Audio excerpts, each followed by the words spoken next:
So I went to get my car serviced the other day, just a regular annual checkup basically. And you know me guys, I'm always out and about. If I'm not in this office, I'm usually going out and doing things. So I needed a courtesy car for the day while they went and did that. And the courtesy car that they gave me, to my surprise, was an EV, an electric vehicle. And this is the first time that I've ever driven anything like this before. Never driven an EV before. I've driven automatics, I've driven manuals, I've driven hatchbacks, I've driven SUVs, I've driven all kinds of cars, but I've never driven an EV before. I've even driven vans in the past too, in a previous job. But, what did I think of it? Because I speak about EVs a lot on this channel, as you guys know. They're always in the news, whether it's good, whether it's bad, whether it's kind of ugly, it's usually in the news. You know, the people wanting to talk about EVs, they're very much the force that is on the way, but a lot of people are still very much resistant to it. And I understand why. I get the criticisms at the end of the day, but I just wanted to do a relatively quick video just going over what I thought it was like to experience having an EV for a day, what it was actually like. Now, something I'm not going to touch on in this is the overall experience when it comes to finding charging ports, actually charging the car in terms of the running costs and things like that, because I didn't need to do it. They gave me the car on a full charge, and I gave it back on 3/4 charge. I didn't really drive it much, to be honest, other than just driving back home and then driving back down to get my regular car. Now, my regular car, for you guys that don't know, I've mentioned it a few times, but it's a Kia Ceed from 2022. So it is classed as a hatchback. It's a petrol car.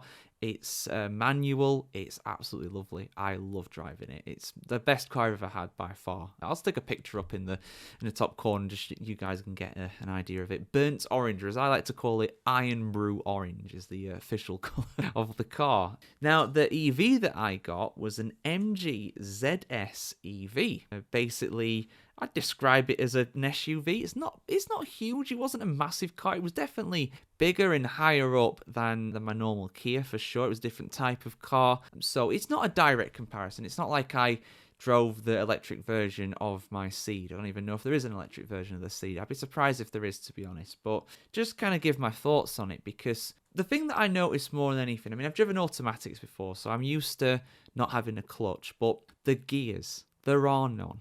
Well, there's one. There's a drive gear. That's it, really. You know, you drive, you reverse, and you go neutral. Those are the only three kind of settings, and it's just a little dial. I mean, again, your electric car might be different. I don't know. But the one that I drove, the MG, that basically just had three settings: neutral, reverse, drive. Forward, backwards, and still, pretty much. And when you're driving along, there's no gears. It's not like, even with an automatic, you can feel the car changing gears. You can often see the car changing gears if you've got some sort of heads-up display telemetry there anyway. But with this, there's nothing. It's just forward and it just goes.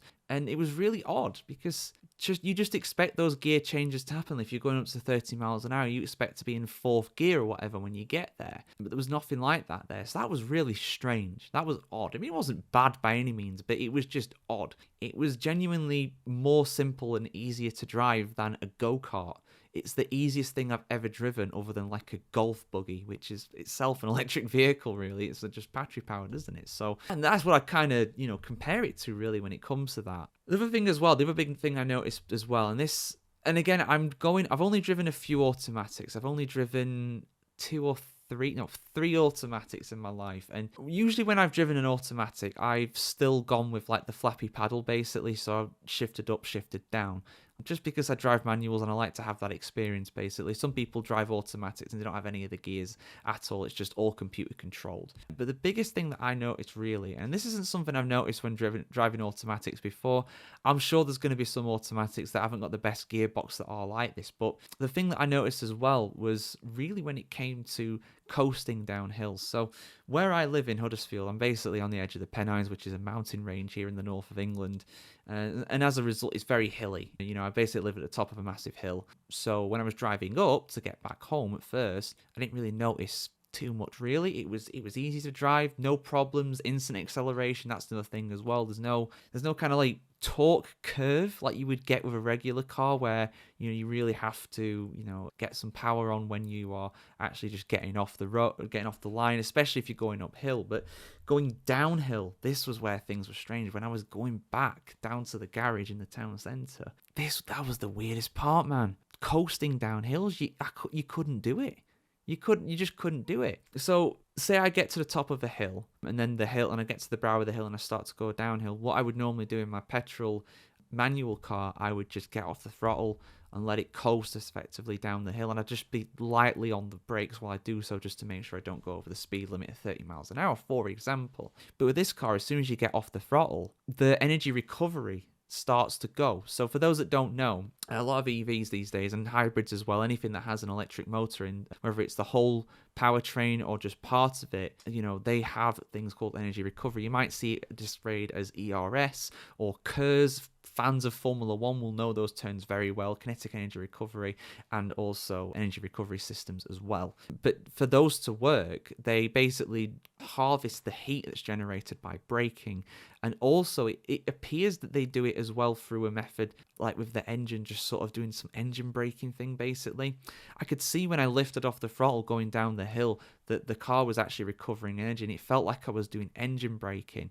It really slowed the car down, so because of that I had to go on the throttle even just a tiny bit just to keep it rolling down the hill. So that was a little disadvantage, I'd say, because that felt really odd, and it was making the driving experience for me personally, living somewhere where it's very hilly, not the best, really, to be honest. And that's another thing I want to touch on as well. I mean, my editor, my good friend Jared, from Motoring Chronicle, from the whole Chronicle group, he said he thought that, he thinks that, the driving experience of a petrol or a diesel car, just that raw mechanical kind of experience, that is why EVs will never succeed in the same way, particularly at the high end anyway, when compared to petrol or diesel vehicles, because they just feel a bit basic, a bit easy. It feels like a kid could drive those cars, because they probably could if they could see over the steering wheel. There's nothing to it, really. I'm exaggerating a little bit there, but you get my point. It's not the same experience, and I get that not the same is not necessarily a bad thing, but it's different, and change is a hard thing to accept. Like,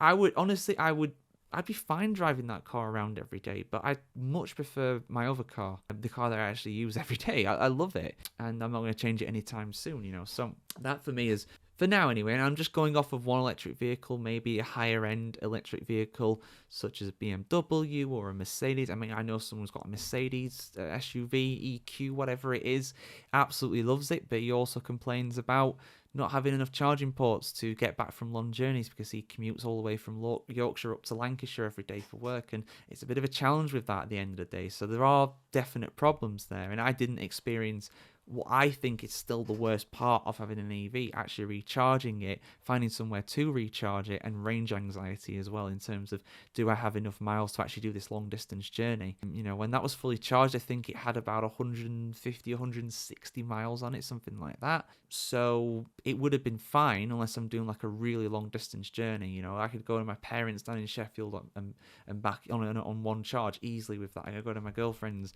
and back several times on one charge. We have no problems, and even though she lives in a different town, so there is all that to kind of factor in. So yeah, I'm not going to switch to an EV anytime soon for some of the reasons I've outlined there. But honestly, I was stunned at how easy it was to drive on the whole, but it was not very satisfying to drive, I would say. That's another thing, really. But those are my kind of thoughts on it, guys. All things being equal, taking the price out of it, things like that, I still prefer my petrol car. But that's just me personally.